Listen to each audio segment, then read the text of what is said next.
तकनीकी शिक्षा मंत्री सम्मानित राजेश धर्मानी जी, हमारे हमीरपुर संसदीय क्षेत्र से प्रत्याशी सम्मानित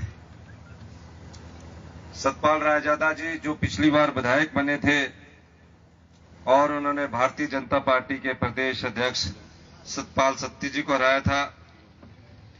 हमारे जगीर सिंह मेहता जी, ब्लॉक प्रेसिडेंट, कैप्टन मंजीत जी, संजीव मल्होत्रा जी, प्रेसिडेंट सेवा दल, अंजना देवी जो कि प्रधान, अंजना दीवान हमारी ब्लॉक डिस्ट्रिक्ट कांग्रेस कमेटी की प्रधान, Ravi Thakur ji, GP Patta, Suman Chandel ji, GP Sandhya, Sonia ji BDC, Vinod ex प्रधान, कपाड़ा, मीना एक्स प्रधान, Rajoli Papla, Krishan Sain panchayat Congress committee, Rakesh Mahajan, Somdutt Sharma ji, Dinanath ji, Sukhram ji, Amarjeet vice president, Amarjeet Sain, Shashi Thakur ji, मंच पर विराजमान सभी साथीगण, हमारे दूर दराज क्षेत्र से आए सभी बुजुर्ग साहिबान, माताएं, बहनें, युवा साथियों, गर्मी बड़ी भारी होगी हो, पर मैं 10-15 मिनट से अपनी सारी बात कहनी और आपके पास कुछ बातें मैं रखना चाहता हूं। 15 महीने पहले हिमाचल प्रदेश में आपके आशीर्वाद से कांग्रेस पार्टी को पूर्ण बहुमत मिला। आपने 40 सीटें जिताकर पूर्ण बहुमत की सरकार बनाई। मुख्यमंत्री के पद के तौर पर जब मैं ऐतिहासिक रिज मैदान से शपथ ले रहा था तो मुझे अपने छात्र जीवन के वो दिन याद आ रहे थे कि हम भी एनएसयूआई से निकलकर, युवा कांग्रेस से निकलकर प्रदेश कांग्रेस कमेटी की राजनीति करते करते आज मुख्यमंत्री की पद पर पहुंचे। मेरे परिवार से राजनीति का कोई लेना देना नहीं था। राजेश धर्मानी जी, छात्र जीवन से हम इकट्ठे आगे बढ़े। धीरे धीरे हम लोग ना राजेश धर्मानी जी के परिवार से किसी का राजनीति का लेना था। यह उस समय आरआईसी इंजीनियरिंग कॉलेज हमीरपुर होता था, जो आजकल एनआईटी है। ये उसके टेक्निकल विंग के इंचार्ज बने। लोगों की सेवा करने का भाव 17-18 साल की उम्र से हमारे मन में था। जब मैं मुख्यमंत्री बना तो मेरे मन में सिर्फ एक सोच थी, आम आदमी की पीड़ा, गरीब का दर्द, महिलाओं का सम्मान, युवाओं को रोजगार और ग्रामीण अर्थव्यवस्था को मजबूत करने के लिए मैंने नीतियां बनानी शुरू की। जब आप नीति बनाने की योजना लाते हैं तो सबसे पहले क्या चीज देखी जाती है? सबसे पहले देखी जाती है कि आपके पास कितना पैसा है, आपके खजाने में कितना पैसा है।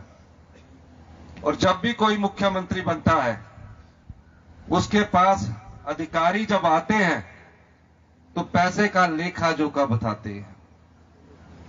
मेरे पास भी ऐसे ही लेखा जोखा रखने सचिवालय के वो अधिकारी जिनकी नौकरी 60 साल तक होती है, कई सरकारें देखी होती है, कई सरकारों को उन्होंने चलाया होता है, मेरे पास हिमाचल प्रदेश के खजाने का हिसाब रख रहे थे।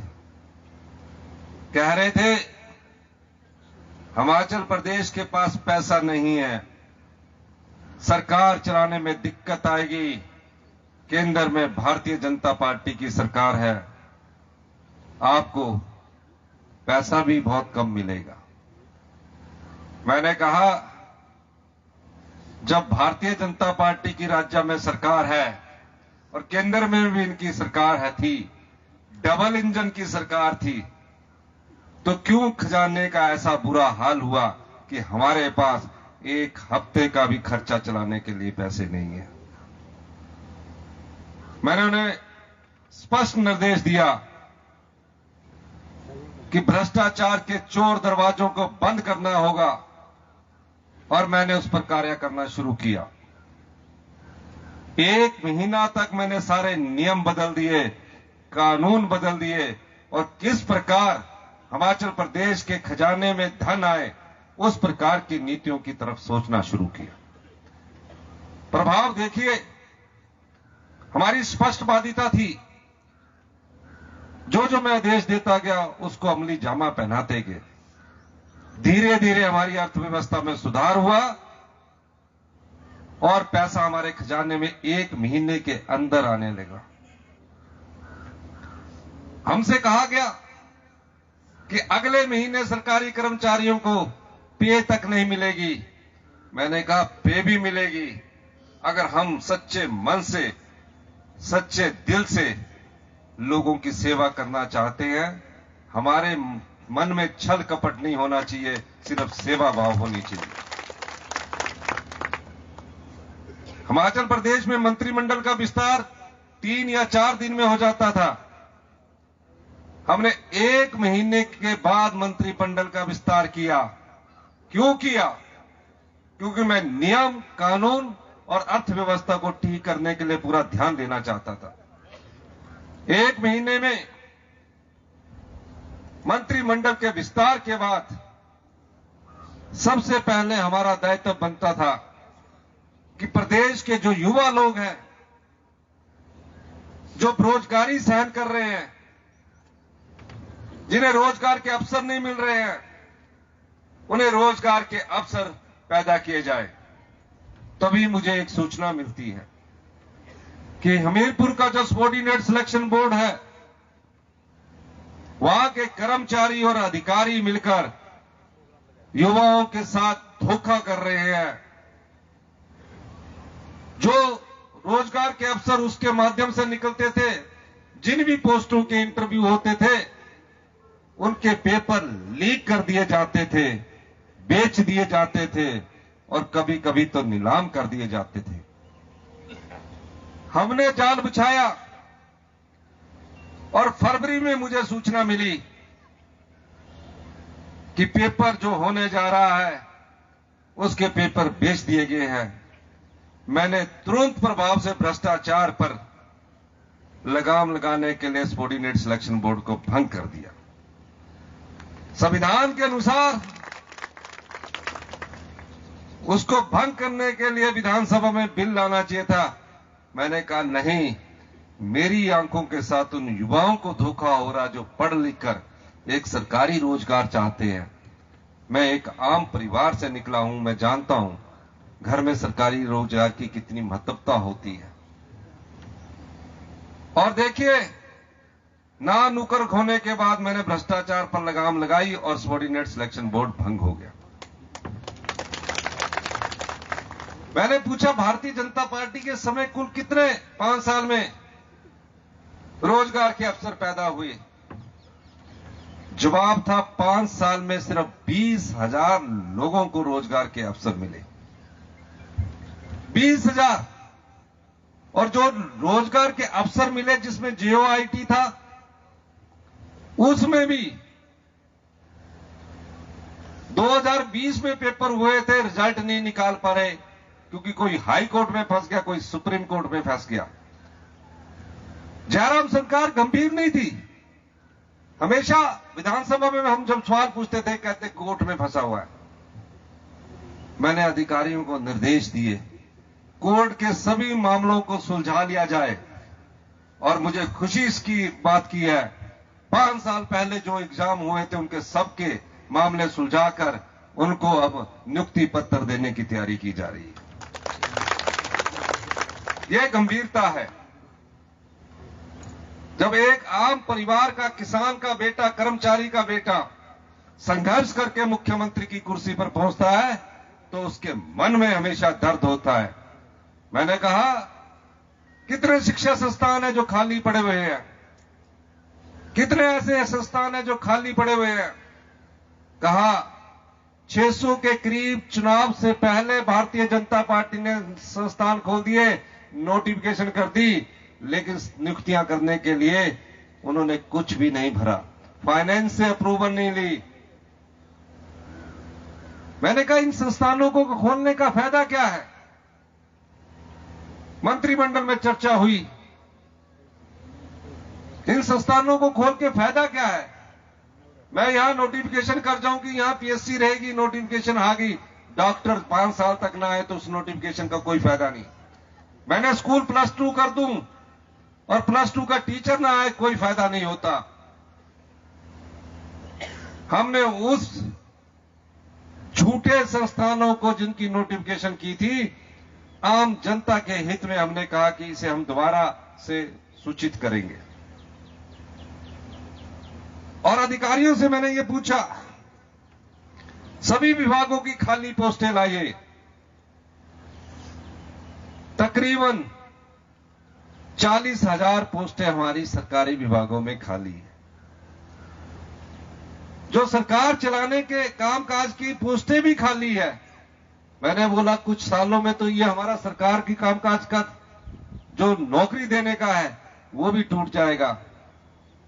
1 साल के अंदर हमने 22,000 पोस्टों को स्वीकृत किया, जिसके के इंटरव्यू चल रहे हैं। मैं जनता की अदालत में अपने 15 महीने का हिसाब देने आया हूं।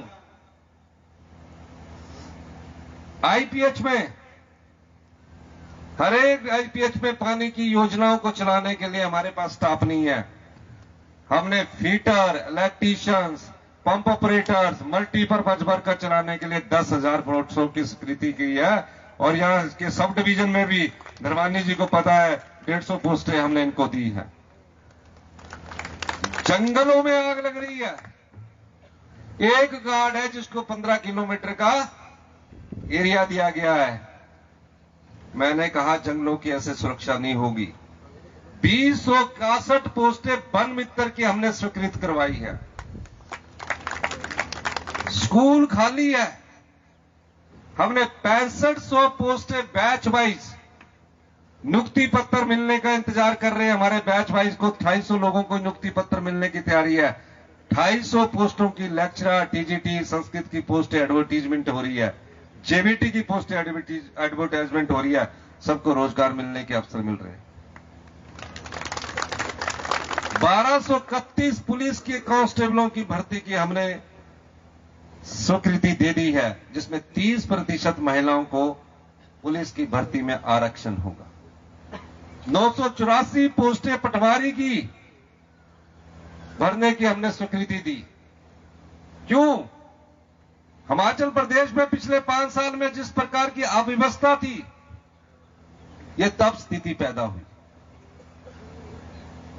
हमारे लोग इंतकाल करवाने के लिए पटवारी के 10-10 चक्कर काटते थे। मैंने राजस्व कानूनों में बदलाव किया, कहा स्टाफ नहीं है। मैंने पूछा कितने लोगों की जरूरत है, कहा 1000 पटवारी चाहिए हमें। मैंने 984 पोस्टों को स्वीकृत किया, जिसके इंटरव्यू होने जा रहे। और पटवारियों को दिशा निर्देश दिया, किसी किसान का, किसी आम परिवार का इंतकाल में अगर आपने कुछ भी गड़बड़ किया तो हम आपके खिलाफ सख्त से सख्त कार्रवाई करवाएंगे। असर देखिए, 3 महीने में 1000 इंतकाल हुए, जो 10-10 साल से होते नहीं थे। पहले आप पटवारी के पास जाते थे, आजकल पटवारी आपके पीछे आता है। 7,500 तकसीमें को हमने अभी ऑर्डर किए हैं। अभी इसमें और सुधार की जरूरत है, ताकि हमारा आम परिवार, किसान को धक्के ना खाने पड़े। इस दृष्टि से हमने अपनी सरकार का कार्य किया। कई प्रकार की अड़चनें थी हमारे पास, कई प्रकार के राजनीतिक सवाल उठते थे। मैंने कहा कि हम राजनीति में सिर्फ राजनीतिक लाभ के लिए नहीं आए हैं। हम सिर्फ वोट के लिए राजनीति नहीं करते हैं। कहा 1,36,000 सरकारी कर्मचारी है, इनको ओल्ड पेंशन स्कीम में अगर लाना होगा तो अगले 2026 में लाना, जब 2027 में विधानसभा का चुनाव होगा। अगर मैंने राजनीतिक लाभ देखना होता तो मैं उस समय भी ला सकता था। मैंने उस राजनीतिक लाभ को नहीं देखा। मैंने कहा मैं खुद एक कर्मचारी का बेटा हूं। मेरे पिताजी इस दुनिया में नहीं रहे, पर मेरी माताजी का स्वाभिमान देखिए। आज उसे फैमिली पेंशन मिलती है। वो अभी भी यहां से, बुजुर्गों के यहां एक जेब होती है, उस जेब से अपना छोटा सा बटुआ निकाल के 500 रुपया मुझे आज भी देती है। मुझे बड़ी खुशी होती है। मुझे 500 रुपए का नहीं, पर 500 रुपए में जो उनका प्यार भरा है, उनका स्वाभिमान है। मैंने कहा ओल्ड पेंशन स्कीम के तहत हम फैसला करेंगे, और हमने पहली कैबिनेट में 1,36,000 कर्मचारियों को ओल्ड पेंशन स्कीम दी। और एक बात आपको यह भी कहना चाहता हूं, 2003-4 से कई लोग रिटायर थे। एक दो रिटायरमेंट के बाद वृद्ध आश्रम चले गए। 2700 रुपया पेंशन मिलती थी। हमारे इस फैसले से, हमारी सरकार के इस फैसले से 27,000 रुपया और 30,000 और 32,000 रुपया पेंशन मिलनी शुरू हुई। परिवार के लोग भी उनको लेकर घर आ गए, और बुजुर्ग को कोई बोझ नहीं समझा। इसमें कोई दो राय नहीं है। हम और विभागों में भी अभी पेंशन देने की सोचेंगे। इसलिए नहीं सोचेंगे कि हमको वोट चाहिए, इसलिए सोचेंगे कि हिमाचल की जनता में 60 साल तक या 58 साल तक जो सरकारी कर्मचारी नौकरी पर रहता है, उस सरकारी कर्मचारी को, जिसने हिमाचल में विकास की गाथा लिखी होती है, कुछ ना कुछ बुढ़ापे का सहारे के लिए हर महीने सरकार की तरफ से अश्योर्ड इनकम हो। हमने भ्रष्टाचार के चोर दरवाजे बंद कर एक साल के अंदर, 12 महीने के अंदर 31 मार्च 2024 तक 2200 करोड़ रुपए का राजस्व कमाया। उस समय भी बात अधिकारियों ने यह की कि ये भी 2026 में आपको का लागू करना चाहिए। मैंने कहा कोई 2026 में लागू नहीं करेंगे। और हमने 18 साल से अधिक बेटी की उम्र की बेटी को, बहन को, जब तक उसके शरीर में सांस है, 1500 रुपए देने की घोषणा की। एक मुख्यमंत्री की घोषणा है। 2,37,000 महिलाओं को, जिनको 1100 रुपया पेंशन मिलती है, 1050 रुपया पेंशन मिलती है, उनके खाते में 1500 रुपया पेंशन आनी शुरू हो गई है। और जल्दी ही आपके जितने फार्म है, वो सब फार्मों का हमने अनुमोदन कर दिया है। हुआ क्या जयराम ठाकुर जी, वो जो हमारी इस योजना को 3 मार्च 2024 को मैंने लागू की, चुनाव योग के पास चले गए। चुनाव योग के पास जाकर कहने लगे ये फार्म नहीं भरे जाने चाहिए। वो फार्म भरने से ही डरने लगे। पैसे भी नहीं मिलने चाहिए। उनके पूरे विधायक के साथ लगते हैं, आपके विधायक त्रिलोक जमाल जी, वो सबसे ज्यादा गए।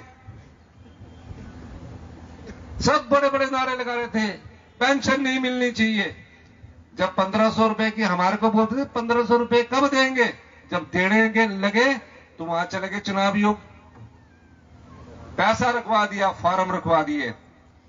हमने अपील की, अब फॉर्म भरने के लिए चुनाव योग ने इजाजत दे दी है। सभी महिलाएं, जोर से ताली बजानी चाहिए महिलाओं को। सभी महिलाएं अपना फॉर्म तहसील वेलफेयर ऑफिस में भर सकती है या किसी से भी भरवा सकती है। और क्या कह रहे हैं आज चुनाव योग पर दबाव क्या डाल रहे हैं? अप्रैल की 1500 नहीं पढ़ने देनी और मई की 1500 नहीं पढ़ने देनी। 2 जून को पढ़ जाए कोई फर्क नहीं है। क्यों? क्योंकि वो डरते हैं। हम इस चीज के लिए नहीं है। मैं अगर मुख्यमंत्री के तौर पर अगर इस मंच से कह रहा हूं, चुनाव योग हमारे महिलाओं की सम्मान निधि अप्रैल मई की 1500 रुपए रुकवा सकता है, लेकिन जून में उन्हें 3000 रुपया एरियर के साथ मिलेगा। यह एक मुख्यमंत्री का वादा है। और इसको मैं इसलिए कह रहा हूं, इसमें चुनाव योग हमको कोई रोक नहीं सकता, क्योंकि यह इसलिए कह रहा हूं क्योंकि ये ऑन गोइंग स्कीम है जिसे कैबिनेट ने अप्रूवल दी और 800 करोड़ रुपया बजट का प्रावधान किया है। ये उन 2200 करोड़ रुपए में से है जिस 2200 करोड़ को हमने भ्रष्टाचार के चोर दरवाजे बंद करके आपके लिए रखा। उस 2200 करोड़ में से जिस प्रदेश का खजाना खाली था, जयराम जी 5 साल खराटे मारकर सोए रहे और आप जनता का पैसा, हिमाचल के खजाने का पैसा लुटाते रहे, लूटते रहे। अगर ऐसे शासन करना होता तो कोई भी ऐसे शासन करता था, एक ऐसी व्यवस्था चली हुई, उस व्यवस्था के हिसाब से चलता। इसीलिए मैंने, आपने मेरी कई बातें सुनी होगी, आज इस मंच से भी कहता हूं, हम सत्ता में सत्ता सुख के लिए नहीं आए हैं, ऐशो आराम के लिए नहीं आए हैं। हम सत्ता में व्यवस्था परिवर्तन के लिए आए हैं। हम ऐसी व्यवस्था चाहते हैं जहां किसान के हाथ में भी पैसा आए, गरीब के हाथ में भी पैसा आए। क्या कभी कोई सोच सकता था कि दूध का भी समर्थन मूल्य अधिक हिमाचल प्रदेश सरकार देगी? हमने हिंदुस्तान का पहला राज्य बने, बड़े बड़े किसान आंदोलन करते रहे दिल्ली में, लेकिन हिमाचल प्रदेश सरकार पहले ऐसे राज्य बनी जहां गाय का न्यूनतम समर्थन मूल्य 45 रुपए प्रति लीटर और भैंस का 55 रुपए प्रति लीटर फिक्स किया है। हिमाचल सरकार पहली ऐसी सरकार बनी जहां यूरिया का प्रयोग ना कर अगर आप गोबर आधारित खेती करेंगे तो 40 रुपए किलो गेहूं और 30 रुपए किलो मक्की खरीदेंगे। क्यों? ताकि गांव के लोगों के पास पैसा आए। 90% हम लोग गांव के लोग हैं। 60 रुपए मनरेगा की दिहाड़ी को हमने बढ़ा दिया, सीधी 60 रुपए किया। अधिकारी कहते हैं ये तो बहुत बोझ पड़ेगा। मैंने कहा हमने जो 2200 करोड़ रुपया जो हमारी मेहनत से, एक साल में हमारी सरकार की मेहनत से है, इसको बांटना है। नहीं, हमको एक कर्जे की किस्तें देनी है। मैंने कहा कि जब मैं मुख्यमंत्री बना तभी याद आया, पहले क्यों नहीं आपने ये चोर दरवाजे बंद किए थे? और मैंने उसको बांटना शुरू किया। 60 रुपया 1 अप्रैल 2024 से मनरेगा की दिहाड़ी 300 रुपया हो गई है। चुनाव योग अड़चने अड़ा रहा है, वो भी एरियर के साथ मिलेगी। आपका पैसा है, हमारा पैसा नहीं है, आपका पैसा है। हम तो उस पैसे को सही ढंग से सही आदमी के पास पहुंचाना चाहते हैं। ये तो अभी शुरुआत है 15 महीने की। क्या कोई सोच सकता था घर में बुजुर्ग 70 साल का बैठा हुआ हो, अगर उसका बेटा रोजगार भी हो, कहीं भी हो, फिर भी बाप अपने बेटे से हिचकिचाता है कि मैं कुछ पैसे उससे मांगू। उसके कुछ बीमारी हो जाए तो हम पेन किलर खा लेते हैं, दर्द दूर हो जाता, बीमारी दूर नहीं होती, बीमारी बढ़ जाती है। और ऐसी ही बढ़ती है कि हर किसान को अपनी जमीन रहन रखनी होती है, हर आम परिवार को सोसाइटी से कर्जा लेना होता है। और जब सोसाइटी से वो कर्जा लेता है तो पता लगता है कि हॉस्पिटल में गए तो वहां 5 लाख का बिल बन गया, 10 लाख का बिल बन गया, 15 लाख का बिल बन गया। और आजकल के जमाने में तो ऐसे समाज है, थोड़ी बहुत मदद करते हैं, थोड़ी बहुत से ज्यादा मदद करने की सोचते नहीं, फिर सारा घर भी रहन रखना पड़ता, बिक जाते हैं कईयों के बीमारी के पीछे घर। हमने कहा 70 साल से ऊपर के जितने भी बुजुर्ग हैं उनकी बीमारी का 25 लाख रुपए तक का खर्चा हिमाचल प्रदेश सरकार लाएगी, ये दूसरे बजट में। अनाथ बच्चों को हमने सहारा दिया। 4000 अनाथ बच्चे हैं, मां को खो चुके हैं, बाप को खो चुके हैं। कोई कल्पना भी नहीं कर सकता था कि उनकी भी कोई सुध लेगा। मैं तो बेटियों के अनाथ आश्रम में गया, उनके हॉस्टल को देखा, उनके खाने के उसको देखा, नीचे फील्ड में जाकर देखा, और मैंने कहा कि इन बच्चों का कसूर क्या है? इनके मां बाप खो गए हैं, ये पढ़ना चाहते हैं। 18 साल के बाद पढ़ाई का कोई सिस्टम नहीं था। हमने कहा 18 साल के बाद जिस तरह हम अपने बच्चों की पढ़ाई का सिस्टम करते हैं, जैसे कि अपने बच्चे को हम कोचिंग देते कि डॉक्टर बन जाए, इंजीनियर बन गए, वैसी कोचिंग की व्यवस्था हिमाचल प्रदेश सरकार कराएगी, चाहे 1.5 से 2 लाख कोचिंग फीस क्यों ना लग जाए। फिर जब वो डॉक्टर बन जाएगा, इंजीनियर बन जाएगा, या आर्ट्स में भी करेगा या ITI भी करेगा, उसकी पूरी पढ़ाई का खर्च, हॉस्टल का खर्च भी देगी और 4,000 रुपया महीने का पॉकेट मनी देगी। ये सब 27 साल तक। अगर उसने शादी करनी है 2 लाख रुपया सरकार देगी, 3 लाख रुपया घर बनाने के लिए सरकार देगी। आज इस योजना से, जब ये योजना धरातल पर अक्टूबर में पहुंची, मुझे बहुत खुशी हुई। आज इस योजना से 4,000 हिमाचल के माँ बाप जो बच्चे अपने खो चुके हैं, सरकार ही माता, सरकार ही पिता के दायित्व को निभाते हुए 4,000 बच्चे इसके लाभान्वित हो रहे हैं। ये योजनाएं हमारी है। कभी किसी ने सोचा विधवा बहनों को, इस दूसरे बजट में विधवा बहनों के जितने भी बच्चे हैं उनकी पूरी पढ़ाई का खर्च सरकार उठाएगी। ये सब योजनाएं आपके लिए लाए। और लाए क्यों? क्योंकि मैं जानता हूं, हमने ये चीजें देखी है। धर्मानी जी जानते हैं, हम जानते हैं, क्योंकि ना इनके परिवार से कोई राजनीति में था, ना मेरे परिवार से राजनीति में था। ईमानदारी से आप लोगों का काम कर रहे हैं। थोड़ी भी हमारी नियत में गंदगी होगी तो ये 2200 करोड़ रुपए का राजस्व आपको ज्यादा नहीं मिलता। ये किसी ने मांग थोड़ी की हमसे। कोई विधवा वाला मेरे पास नहीं आई कि मेरे बच्चों को पढ़ाने के लिए आप योजना लाइए। आती जरूर थी कि कुछ पैसे दीजिए, मेरे बेटे ने पढ़ना है, मेरी बेटी ने पढ़ना है। अनाथ बच्चे नहीं आए, वृद्ध नहीं आए, लेकिन हमारा महसूस किया हुआ ये अपनापन है जब हम गांव में रहते हैं, एक आम परिवार में रहते हैं। अधिकारी परेशान हो गए कि ये किस प्रकार की योजनाएं आ रही है, इतना धन लुटा रहे हैं। अभी चुनाव को 5 साल पड़े हैं। मैंने कहा मैं धन लुटा नहीं रहा, मैंने जो धन भ्रष्टाचार से रोका उस धन को बांट रहा हूं। आपकी संपदा को लूटा जा रहा है।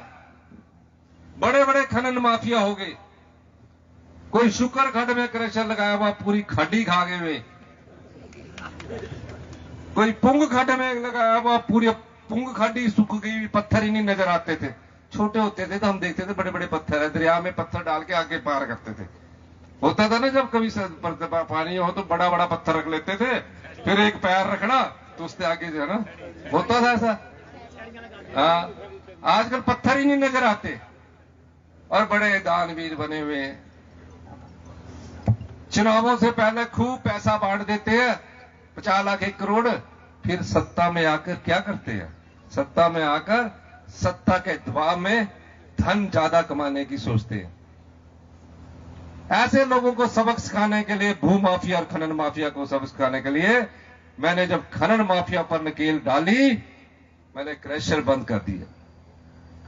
इतना दबाव था, मैंने कहा इस प्रदेश में आपदा आई, खनन भी उसका एक कारण है। और आपदा के समय कोई केंद्र सरकार ने हमारी मदद नहीं की। बड़े बड़े भाषण दे रहे हैं यहां के सांसद भी। पूछिए क्या मदद की आपने?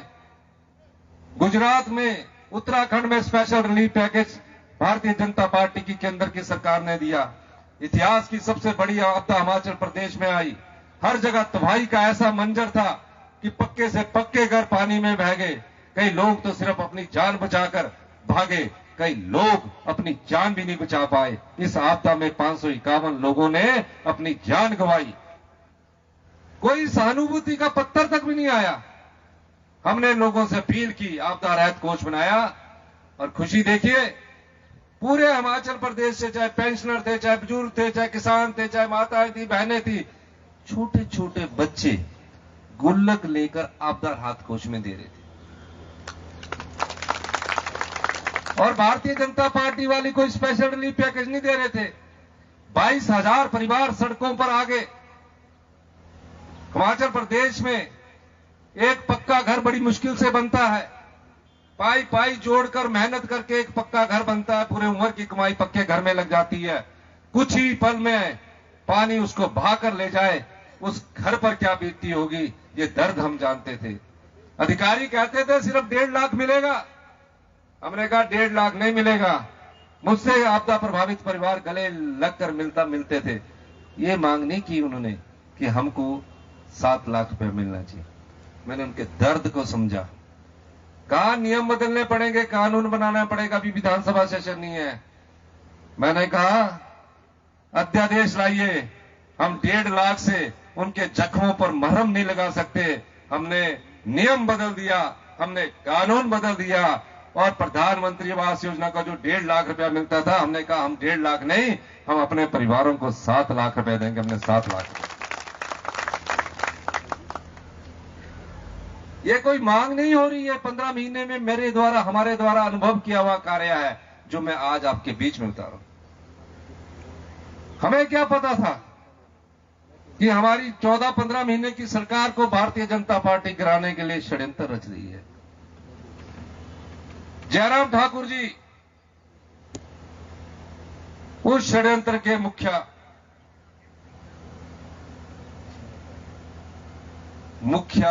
वो क्या बोलते मुख्य सूत्रधार थे। सरगना तो हो रहे हैं ना, मुख्य सूत्रधार थे। अब 15 महीने पुरानी सरकार जिसने आपके लिए ये योजनाएं लाई, अब सूत्रधार जी को बड़ा लगा। राज्यसभा का चुनाव हुआ, राज्यसभा के चुनाव में 6 और मैं पहली बार कांग्रेस का मुख्यमंत्री हमीरपुर उन्ना बिलासपुर निचले क्षेत्र से बना, पहली बार बना। 75 साल में पहली बार बना। 40 साल बाद कांग्रेस की राजनीति में भी परिवर्तन आया। मेरे ही विधानसभा क्षेत्र के 3, उन्ना के 2, कांगड़ा का 1, वो बिक गए। सांझों को ही पता लगना, शाम को हमारे साथ खाना खा रहे, सुबह को नाश्ता कर रहे, फ्रेश जूस भी पी रहे। मैंने बोला तो ठीक है, मुझे शक तो था, पर मैंने फ्रेश जूस पीने लग गए होता, साढ़े घंटे चल गए। पर क्या पता था मुझे 27 तारीख जो वोट हुआ, वोट जब मोर लाई 1 ठप्पा 2 ठप्पा। ये 7 वाला बड़सर विधानसभा क्षेत्र का इंद्रदत्त बिके, इनका नाम मैंने चेंज कर दिया, नामकरण कर दिया आज। इनका नाम लिखा इंद्रदत्त बिके। सवेरे मैं फोन किया, और फोन करने के बाद ब्रेकफास्ट में किया, फ्रेश जूस भी पिया इन्होंने। मैं जा रहा हूं पहला वोट डालना, सब पर नजर रखूंगा, और पहला ही वोट इन्हें खराब करी था अपना खरा। और उसके बाद वोट डालने चला खरा करता। फिर मैंने बोला इनसे बात करो। बात कहां करनी, उस समय तो विधायक थे। सीधे इतनी स्पीड में गाड़ी गई, और हरियाणा सरकार की वहां होटल हॉलीडे इन है, उसमें जाके रुकी। मैंने बोला इतनी स्पीड में क्यों गए? वो पैसे लेने दूजी किस्त के अंदर राती नहीं, शायद दूजी किस्त लेने तेजी से पूछी गए। ताली कोई पुलिस नहीं, कोई हेलीकॉप्टर नहीं, इन्हों की गाड़ियां गई है। मेरे को सोलन पुलिस का फोन आया कि बड़ी तेजी में जा रहे हैं। मैंने जाने दो भाई, अब तो बोर्ड के खिलाफ डाल दिया। हमारे को क्या पता था कि षड्यंत्र कोई बड़ा है, राज्यसभा का षड्यंत्र नहीं था। ये आप लोगों की, आम आदमी की सरकार को गिराने का षड्यंत्र था। अगले दिन जब मुझे पता लगा, 2 हेलीकॉप्टर, मैं बोला इतने धनवान हो गए, 6 के 6 बिके हुए हेलीकॉप्टर में आ रहे हैं। 1 हेलीकॉप्टर, 2 हेलीकॉप्टर, और हेलीकॉप्टर के बाद सीआरपीएफ के गन, और बीजेपी के राज्य के अध्यक्ष बिंदल जी को लेकर आ रहे हैं। मैं समझ गया। मैंने बोला कोई दाल में काला है। धर्मांजन जी को बोला, मैंने बोला इनसे बात तो करो कि वोट तो डालो, बजट पास होना है। अगर बजट नहीं पास होता तो सरकार गिर जाती है। धर्मांजन जी ने भी बात की। बोलते हो तो बोल रहे हमारे को कि ले लो अभी। क्या बोल रहे कि अभी ले लो, मोटा पैसा मिल रहा है, फिर पता नहीं विधायक बनना कि नहीं बनना, पैसा करेंगे, बुढ़ापे से ही कमाना। ये बातें कर रहे हो। हमारे और लोगों को बोलने लगे हुए, बोलो पहली किस्त मिलेगी, दूजी भी मिली जानी, रहने दी, पहली इतनी दिलाई देंगे। ऐसी बातें कर रहे थे। मैं बजट की तैयारी कर रहा था, टीवी में चल पड़ा मुख्यमंत्री जी ने इस्तीफा दे दिया। और इस्तीफा देने के बाद मैंने देखा, मैं टीवी पर आया, मैंने इन लोगों को बोला कि आप बातचीत जारी करिए। मैंने कहा, आप बताइए हमने क्या 15 महीने में गलत किया। हमने आम लोगों के लिए योजनाएं लाई और हम संघर्ष करके ईमानदारी से मुख्यमंत्री की कुर्सी पर पहुंचे हैं। पार्टी में मेरा भी बहुत विरोध था, धर्मानी जी का भी बहुत विरोध था, लेकिन कभी पार्टी से धोखा नहीं किया, गद्दारी नहीं की और ना कभी बिके। और मैंने कहा, हम एक योद्धा है, संघर्ष की तपती आग से राजनीतिक सीढ़ियां चढ़ते चढ़ते मुख्यमंत्री की कुर्सी पर पहुंचा हूं। इतनी जल्दी हार मानने वाला नहीं हूं, एक योद्धा हूं, योद्धा की तरह लड़ाई लड़ूंगा। और हमारा बजट पास हुआ। षड्यंत्र इतना बड़ा कि 29 तारीख को जयराम पूरे एमएलए को लेकर गवर्नर साहब के पास चले गए। मेरे को रिपोर्ट आई सुबह, अभी 6:45 की बात है कि गवर्नर साहब से टाइम मांगा। मैं भी पैदल ही घूमने चली गया। मैं दिखी लेंदे, मैं उस दिन घूमने भी गया, अकेला ही चला गया। आया और हमारे स्पीकर साहब ने एक फैसला ऐतिहासिक सुनाया। 6 लोग बजट में नहीं थे, इसलिए इनको डिस्क्वालीफाई किया। डिस्क्वालीफाई करने के बाद वो सुप्रीम कोर्ट गए। सुप्रीम कोर्ट ने बोला जो अध्यक्ष ने फैसला किया वो सर्वोच्च है, बिल्कुल ठीक है। कहने जयराम जी ने अपना कोट पैंट दर्जे जो बोल लिया कि सिलाई की रखना, किसी भी समय गवर्नर से टेलीफोन आना और मैंने शपथ ले लेनी। सह कोट पैंट सिला ही रह गया।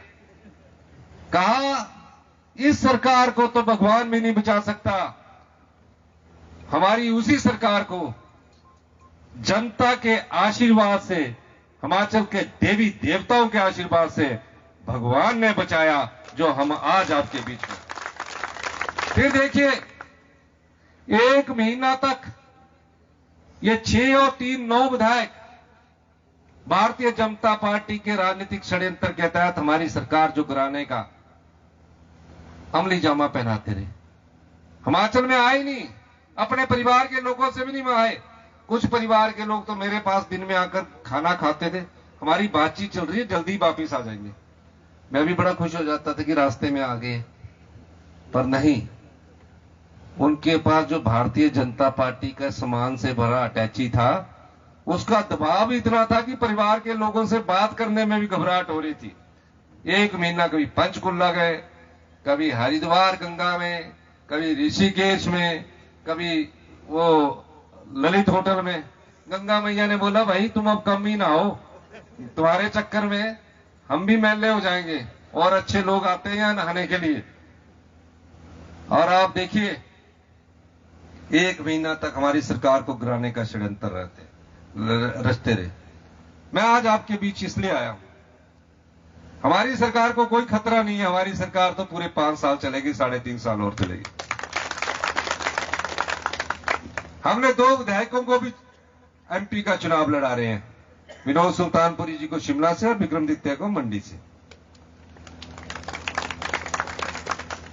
और 5 साल बाद आप फैसला करेंगे, अगर हमने अच्छे काम किए होंगे तो आप हमको दोबारा ला सकते हैं, नहीं अच्छे काम किए होंगे तो नहीं लाएंगे, जो हिमाचल की जनता जागरूक करती आई है। लेकिन हमें 5 साल तो काम करने दीजिए। तुम जनता के वोट से तो सत्ता हथिया नहीं सके, नोट के दम से मुख्यमंत्री की कुर्सी को गिराना चाहते हो। ये कहां की राजनीति है? आज आपके पास मैं इसलिए आया हूं, हमारे पास धन बल नहीं है, लेकिन 15 महीने में हमने आम आदमी के लिए योजनाएं लाई है, आपके दर्द को पहचाना है, आपकी पीड़ा को बांटा है। अगर इस प्रकार लोकतंत्र की हत्या होती रही और पैसे के दम पर सत्ता की कुर्सी हत्याते रहे तो लोकतंत्र के कोई मायने नहीं रहेंगे, आपकी वोट के कोई मायने नहीं रहेंगे। इसलिए मैं आपसे चाहता हूं, 1 जून को जब आप वोट डालने जाए तो लोकतंत्र की सबसे बड़ी ताकत जनता होती है, जनबल होता है।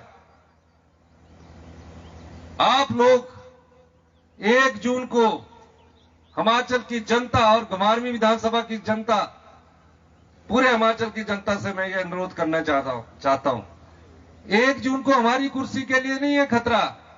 1 जून को जब आप वोट डालने जाइए तो कम से कम मन में यह सोचकर जाइए कि आपके वोट को खरीदने की हिम्मत कोई दूसरी पार्टी भविष्य में ना कर सके। आपके वोट से विधायक बनते हैं, मंत्री बनते हैं, मुख्यमंत्री बनते हैं, आप ही की ताकत है। तो 1 जून को जब आप वोट डालने जाएंगे तो जिन लोगों ने हमारी राज्यसभा की 1 सीट पैसे के दम पर चुराई है, उसको सबक सिखाने का वक्त है। आप सबक सिखाएंगे? जोर से हाथ खड़ा करके करिए। पक्का सिखाएंगे? क्योंकि आपने वोट को बिकने नहीं देना है। विधायक बिक गया, उसको सबक सिखाना है। और जिस पार्टी ने विधायक को खरीदा, जनता की भावनाओं का सौदा किया, उस भारतीय जनता पार्टी को भी सबक सिखाने का वक्त आ गया है। तो इस बार हमने यहां से एक ऐसा किसान का बेटा, एक आम परिवार का बेटा, पूर्व सैनिक का बेटा सांसद अनुराग ठाकुर के खिलाफ चुनाव में लड़ाया है। पूर्व विधायक है। ठीक कहता ये कि कुछ बिना कुछ किए कोई तो सेकंड लेफ्टिनेंट बन जाते हैं, और आम किसान, आम गांव के वीर ऐसी भर्ती प्रक्रिया लाई कि अग्निवीर बनाकर रख दिए। हमारे क्षेत्र के लोग जो है वो सेना में भर्ती होने में बड़ा गर्व महसूस करते हैं। वो पूर्व सैनिक होकर उनका दर्जा मिलता है। लेकिन ऐसी भारतीय जनता पार्टी ने नीति लाई कि 4 साल बाद जब उसकी शादी की उम्र होगी तो लड़की भी देने से मुकर जाएंगे कि रिटायर होके आगे ना पेंशन ना कुछ। अग्निवीर योजना को हमारी सरकार केंद्र में, जो कि अभी पता लग रहा है कांटे की टक्कर केंद्र में है, हम अग्निवीर योजना को केंद्र में हमारी सरकार बनती है, उसको हम खत्म कर देंगे। और एक वीर सैनिक का बेटा ही उसको खत्म कर सकता है। तो मैं आपसे चाहूंगा इस बार के लोकसभा चुनाव में आप हाथ के निशान पर और सतपाल रायजादा जी को अधिक से अधिक वोट देकर सबल बनाएंगे। तो सबल बनाएंगे? जोर से बोलो जरा, ताली बजा के। और अंत में, गर्मी बहुत हुई है, लास्ट में 2 मिनट बोलना। अंत में मैं आपसे एक बात कहना चाहता हूं।